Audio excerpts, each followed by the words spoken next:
हर हर महादेव। मैं Ankita, tarot reader, numerologist, Vastu advisor और एस्ट्रोलॉजर आप सभी लोगों का अपने यूट्यूब चैनल पर बहुत बहुत स्वागत करती हूँ और मकर संक्रांति की आप सभी लोगों को बहुत बहुत बधाई देती हूँ।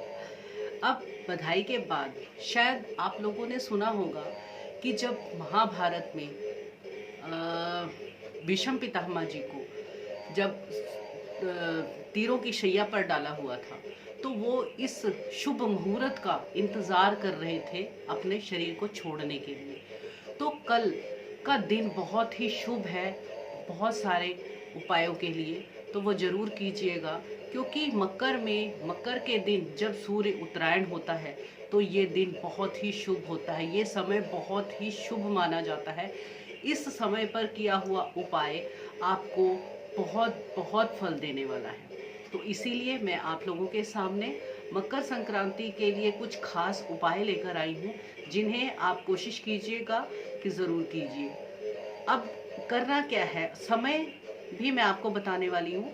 मकर संक्रांति के दिन दोपहर का समय होता है, ये सूर्य उत्तरायण जब होता है तो ये 2:30 बजे से लेकर 4:45 बजे तक का टाइम है। आप इस बीच में इस उपाय को कर सकते हैं। टाइम बहुत महत्वपूर्ण है। ये शुभ वक्त जो है आपको 1 साल के बाद मिलेगा। 1 साल के बाद ये मौका आएगा तो आप खुद सोचिए कि वो जो भीष्म पितामह जी हैं उन्होंने अपना शरीर छोड़ने के लिए इस वक्त का कितनी बेसब्री से इंतज़ार किया था। तो आप लोगों के लिए ये शुभ मुहूर्त बहुत ही बढ़िया लेकर आया है। और इस दिन हमें क्या करना है, बहुत सारी चीज़ें हैं। मान लीजिए आपके घर में आपका व्यापार नहीं चल रहा, आपको नौकरी नहीं मिल रही, और दूसरी चीज़ जो आज की डेट में शायद बहुत ज़्यादा दिक्कत आ रही है, जैसे कोई आपके घर में अगर कोई परेशान है, कोई बीमार है, तो बीमार लोगों के लिए भी तो 3 उपाय जो हैं वो बहुत ही महत्वपूर्ण है। बाकी आपकी जैसी समस्या हो आप उस हिसाब से वो उपाय आप कर सकते हैं। हमारे को इसमें चाहिए सिर्फ काले तिल, थोड़े से काले तिल और पत्ते चाहिए। 5 पत्ते चाहिए, किसी भी पेड़ के आप ले सकते हैं, इसमें कोई रूल नहीं है। कोई भी 5 तरह के पत्ते ले लीजिए। और साथ में क्या लेना है, एक कांटा लेना है बबूल के पेड़ का। बबूल के पेड़ का सिर्फ एक कांटा, जैसे बबूल की दातुन भी आपने सुनी होगी, बस उसी का आपने एक कांटा लेना है। और इन तीनों चीज़ों को आपने साथ में रखकर अवधूतेश्वर महाराज का नाम लेकर कार्य करना है। अवधूतेश्वर महाराज जो हैं वो हमारे शिव का ही स्वरूप है। और आपने जैसे सुना होगा बहुत सारे वास्तु एडवाइजर्स जो हैं, जब आपका व्यापार नहीं चलता या आपके घर में किसी की तरक्की नहीं होती तो वो अक्सर कहते हैं कि दौड़ते हुए घोड़ों की आप पिक्चर लगा लीजिए। उसका भी यही रीज़न है कि अवधूतेश्वर महाराज जो है एक घोड़े का स्वरूप ही है। और इसलिए व्यापार की वृद्धि के लिए, कार्य वृद्धि के लिए ये पिक्चर लगाई जाती है। अब करना क्या है कि अगर आपके घर पर आपका व्यापार नहीं चल रहा है तो ये तीनों चीज़ें आपने अपने हाथ में लेकर अवधूतेश्वर महाराज जी का नाम लेकर अपने गले में, अपने दुकान पर 3 बार घुमाना है और घुमाकर वो आप चीज़ें अपने दुकान में रख लीजिए। ये तीनों चीज़ें, तिल, 5 पत्ते और उतारना है, सॉरी दुकान पे नहीं रखना, आपने सिर्फ उतारना है, उतार लेना है। उतार कर इसे किसी चौरस्ते पे जाकर फेंकाना है। सेम इसी तरह से अगर आपके घर पर कोई बीमार व्यक्ति है, बीमार पड़ा हुआ है और वो उसको दवाइयाँ लगी नहीं रही है, तो उसके ऊपर से भी आपने यही 3 चीज़ें अवधूतेश्वर महाराज का नाम लेकर उसके ऊपर से 7 बार 21 बार घुमा सकते हैं। घुमाकर उसे भी चौरस्ते पे पटक देना है। और मान लीजिए आपका बच्चा पढ़ाई में बहुत प्रॉब्लम दे रहा है, पढ़ता ही नहीं है, पढ़ाई में उसका ध्यान ही नहीं लगता है। ये समस्या तो मेरे लिए, बहुत सारे लोगों के लिए बहुत कॉमन है कि बच्चे पढ़ते ही नहीं हैं। तो बच्चों की पढ़ाई में अगर दिक्कत आ रही है तो बस ये छोटा सा एक उपाय करना है। आपने ये तीनों चीज़ें लेकर उस बच्चे के ऊपर से आपने 3 बार वार देनी है और वार कर ये जो सारा सामान जो आपने वारा हुआ है इसे चौरस्ते पे जाकर पटक देना है। धीरे धीरे आपके जो भी प्रॉब्लम्स हैं वो सॉल्व हो जाएंगी। ऐसा नहीं है कि एकदम से कोई मिरेकल हो जाएगा, एकदम से चमत्कार होगा। 1.25 महीना कम से कम इंतज़ार करना चाहिए किसी भी उपाय के बाद। इसी के साथ साथ मान लीजिए आपकी किसी ज़मीन ने किसी पे कब्जा कर रखा है और वो आपकी ज़मीन, आपका घर आपको वापस ही नहीं दे रहा है, तो उसके लिए भी मैं एक उपाय लेकर आई हूँ। उसके लिए आपने क्या करना है कि शमी के पत्ते लेने हैं और 11 बेलपत्र लेनी है। 7 शमी के पत्ते और 11 बेलपत्र। ये दोनों चीज़ें जो है आपने क्या करना है, शिव जी पर जब सूर्य के ऊपर से उतार रहा है, जब सूर्य उत्तरायण होगा, सेम वही टाइम रहेगा, 2:30-3 बजे से लेकर 4:45 बजे तक का समय है।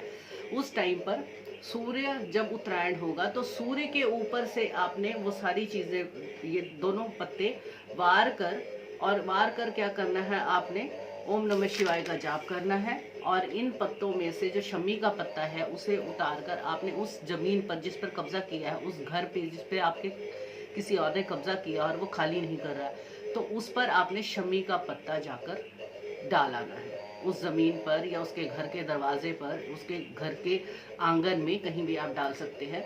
तो वो ये पत्ता डालने से आपको 3 से 6 महीने के अंदर अंदर वो खुद ही वो जगह, वो घर छोड़कर चला जाएगा और आपको आपका घर वापस मिल जाएगा। अब बात करेंगे कर्जे की।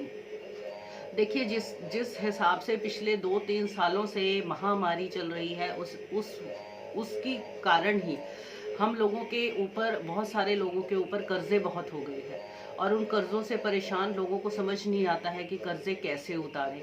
एक कर्जा उतारते हैं, दूसरा ले लेते हैं, दूसरे को उतारने के लिए तीसरा ले लेते हैं, नाना करते। इस तरह से बहुत सारे कर्जों के नीचे लोग आजकल दबे हुए हैं घर गृहस्थी चलाने के लिए।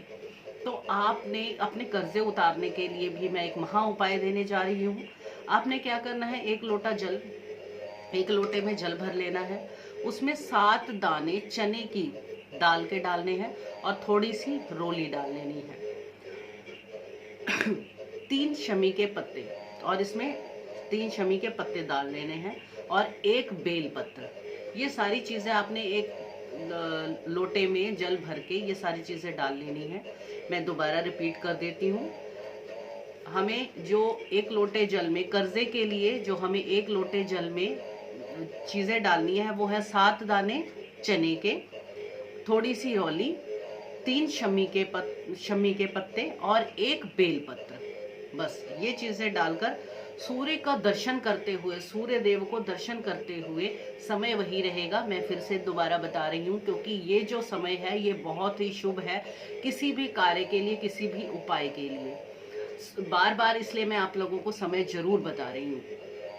तो उसी समय पर क्या करना है, आपने समय सूर्य के दर्शन करते हुए, सूर्य की तरफ देखते हुए उस जल को छोड़ देना है और उसका थोड़ा सा छींटा अपने ऊपर लेकर आ जाना है। और उस समय जब आप ये जल चढ़ाएंगे, उस समय जो भी आपका कर्जा है, जितने का भी कर्जा है, जितने लाख का, 1000 का, जो भी आपका कर्जा है, करोड़ों का, आप वो प्रार्थना करेंगे और उस कर्जे की प्रार्थना करेंगे कि ये कर्जा मेरा किसी तरह से उतर जाए। और ये मांग नहीं करनी है कि मेरे को किसी से पैसे मिल जाए उस कर्जा उतारने के लिए, और कर्जा मत लेना। बस आप ये प्रार्थना करना कि कुछ उपाय हो जाए, कुछ ऐसा कार्य हो जाए कि जिससे ये मेरा कर्जा उतर जाए। आप 6 महीने में, 8 महीने के अंदर आपके पास खुद ही कोई ना कोई उपाय बन जाएगा, कोई ना कोई आपका कार्य ऐसा हो जाएगा जिससे कि आप अपने कर्जे को उतार पाएंगे और आपका कर्जा जो है वो मुक्त हो जाएगा। मान लीजिए शरीर में आपको कहीं ना कहीं कंपन रहती है, कुछ लोगों को रहती है कुछ अंग में, और कोई अंग जो है वो नियर अबाउट कह सकते हैं कि बहुत ज़्यादा पेनफुल रहता है, उसके लिए भी ये एक उपाय मैं बताने जा रही हूँ। काली मिर्च पीस कर जल में डालकर सूर्य को चढ़ाने से, इस दिन सूर्य को चढ़ाना है और उस जल को थोड़ा सा वापस ले आना। जिस अंग में आपके प्रॉब्लम है, जिस अंग में आपके तकलीफ है या नसें बंद ब्लॉक हुई हैं, वो आपने वो जल थोड़ा सा वापस लेकर उसे उस जगह पर मल लेना है, उससे आपको आराम आएगा। और काली मिर्च जो है पाउडर सूर्य को चढ़ाने से आपकी नसें बंद जो है वो भी खुल जाएंगी, और साथ में अगर आपका शरीर कांपता है तो वो भी बंद हो जाएगा। वो आपने उसको जल का थोड़ा सा छींटा ले लेना है अपने ऊपर। पारिवारिक संबंधों की भी बहुत सारी समस्याएं मेरे को मैसेज आते रहते हैं। मुझे बहुत सारे मेरे जो सर्कल में जो मेरे क्लाइंट्स हैं वो मुझे पूछते रहते हैं, जैसे सास बहू की नहीं बनती, भाई भाई की नहीं बनती, घर में 4 लोग रहते हैं, चारों अलग अलग दिशा में जा रहे हैं। तो अगर ऐसी समस्या है और आप जिन लोगों को प्रेम पूर्वक, जिन लोगों के साथ आप प्रेम से रहना चाहते हैं, सास ससुर भाई बहन, जो भी जिनके बीच में भी आपके पारिवारिक संबंध खराब हो रहे हैं, और पारिवारिक संबंधों को ठीक करने के लिए भी एक महा उपाय है जो कल ही के दिन किया जाएगा, मकर संक्रांति के दिन किया जाएगा। समय वही रहेगा 3:15 से 4:45 बजे तक। इसमें आपने क्या करना है, काली तिल लेनी है। काली तिल कल के लिए बहुत ही अचूक बाण है। कल के उपायों में काली तिल का हर जगह प्रयोग किया जा रहा है। और उसमें आपने थोड़ी सी हल्दी मिला लेनी है। हल्दी मिलाकर शिव जी पर चढ़ाना है, और उस इंसान का नाम लेना है जिससे आप प्रेम संबंध बनाए रखना चाहते हैं, जिसके साथ आप पारिवारिक संबंध ठीक करना चाहते हैं। पारिवारिक क्या, या आपके ऑफिस में भी कुछ किचकिच हो रही है, या किसी के साथ आपको बहुत प्रॉब्लम चल रही है, तो आप उसके लिए भी ये उपाय कर सकते हैं। और जिससे भी विवाद चल रहा हो, जिससे भी आपकी खींचातानी रहती है, उसे खत्म करने के लिए ये उपाय किया जा सकता है। तो मुझे लगता है कल के लिए बहुत ही बढ़िया बढ़िया उपाय मैं आप लोगों को दे चुकी हूँ। और अगर उसके अलावा भी आपको कभी मेरी मदद की ज़रूरत हो तो आप मुझे व्हाट्सअप कर सकते हैं। मेरा नंबर मेरी स्क्रीन पर दिखाई दे रहा है, स्क्रीनशॉट पर भी आ जाएगा, आपके नंबर आ जाएगा। आप मुझे नंबर पर फ़ोन कर सकते हैं और या मैसेज कर सकते हैं। पर रिक्वेस्ट रहेगी कि पहले मैसेज करके टाइम ले लीजिएगा, क्योंकि मेरे पास टाइम बहुत कम होता है, ऑलरेडी बुकिंग्स होती हैं, तो इसलिए टाइम लेकर आप मुझसे बात कर सकते हैं। और भी कोई समस्या हो तो ज़रूर मुझसे डिस्कस करिएगा। और कल की मकर संक्रांति के लिए आप लोगों को बहुत बहुत बधाई हो। फिर मिलेंगे जल्दी ही नवी वीडियो के साथ, नए महा उपायों के साथ। तब तक के लिए खुश रहे, मस्त रहे, स्माइल ऑन योर फेस। हर हर महादेव। जय जय श्री राधे।